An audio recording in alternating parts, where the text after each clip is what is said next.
Hi. Tomorrow is the 3-year anniversary of Game 6 against Toronto, your ACL injury elimination. I'm just wondering if you can offer a little perspective on what that day was like for you and to be here 3 years later in a critical Game 5 and playing, at a high level again. Well, there's a lot of emotions that day. We came real close to having another opportunity to three-peat, which hasn't been done since Shaq and Kobe. And, when I hurt my knee, it was kind of uncharted territory for me because I had been able to be consistently present in the lineup my whole career. So I had to kind of realign my whole train of thought with the months coming up. It was just, I knew I had a lot of training ahead, and I knew it was actually hard because I didn't really get a break. Usually after such a long season, you get a nice summer break, but I had to go straight into rehab, and it was kind of like a long cycle after that, a couple years, and now to be here again, I wouldn't change anything. I'm very grateful, and everything I did from that point led to this, so I would not change a thing. Over to your left. Hi, Klay. Your team talks a lot about playing with necessary force. Some games is better than others. I'm curious, as a player, early in the game, how do you know if you're playing with that right force? And if not, what do you do to kind of correct it? Yeah, you can just, to correct it, that's what the coaching staff is for. They let you know in a very emphatic way. And how do you know? Well, usually when it's hard to know until you watch the film after, but a good indicator when you're out there is just not letting them get layups or easy wide open looks in the beginning, but making them work to score. That usually means that we're locked in. Davide in the center. Klay, hi, Davide Chinellato with. Hi, Klay, Davide Chinellato with Gazzetta. Dang. Davide Chinellato with Gazzetta in Italy. This is your sixth straight finals, or 6 in 8 years, depending on how you count it. How much is this routine for you, and how much is, I'm at the finals and playing for a championship? Man, it seems routine, but I just know how special this is. I'm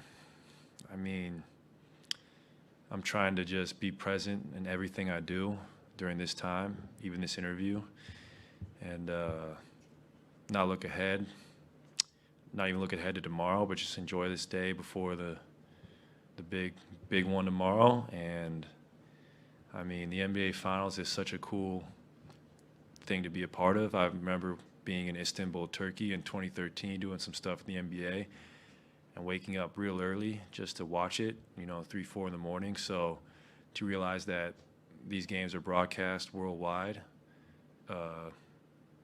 just reminds you how special it really is. I know when my dad played back in the day, the NBA was not as global. So to be here now and talking to you from Italy, or a reporter from China, or somebody from Brazil, it's special.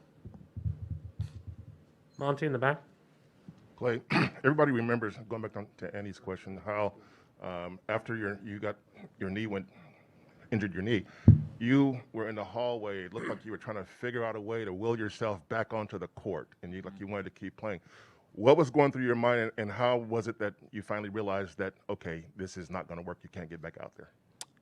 Well, I never had such a severe injury, so I didn't think it was that serious. I thought I might have sprained something in my knee, but, when you're in the championship and you're playing in front of our fans, your adrenaline is so high that you kind of disregard anything that makes sense. And, running around on a torn ACL doesn't make very good sense. And I just thought, I don't want to leave these points on the board, man. This is the finals. I'm going to go get this 30 ball. And then on top of that, I went to the back and they did a little test, and they came out with the conclusion that I should probably put some crutches on. And wow, what a time, 3 years ago. Wow, just goes by fast. Vince? Klay, Vince Goodwill, Yahoo Sports. In the aftermath of Game 4 on social media, there was a lot of Steph praise from Dwayne Wade and LeBron James, and it seems like that's kind of they've grown to respect him more or admire him more. Have you seen that as far as maybe from your peers over the past, 4 or 5 years, as opposed to when you guys first really got going, that there's a real admiration for what you guys do? Yeah, I guess. I mean, that we're still here. I think that we're knocking on the door of another championship. I think that hopefully, hopefully that gains respect amongst the greats who played, so they know how hard it is to get here year after year. It takes a great toll on your body and even your mind. It takes a lot of mental fortitude to stay hungry and want more and more after so much success, and Steph is the embodiment of that. The man is never satisfied. He just continues to mesmerize the world with his talent.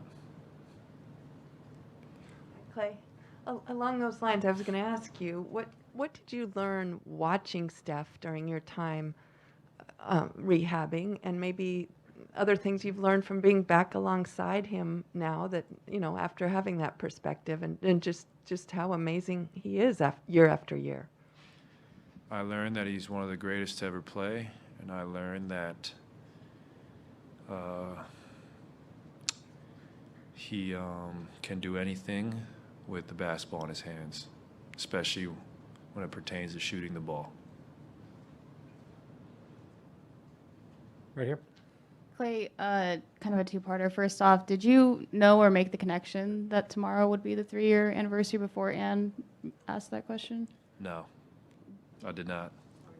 Do you anticipate you'll take maybe a special, you talked about really savoring this entire experience being Yeah. present, but will you take a special moment just to appreciate how far you've come over these last 3 years and how hard it's been for you? Maybe for a second, but then, when I step on that court, I want to win. Any means necessary. I don't care how ugly or pretty it is. Let's just win, protect our home court. I'm not going to sing Kumbaya or anything. I just want to friggin' win. Thank you, Klay. No problem.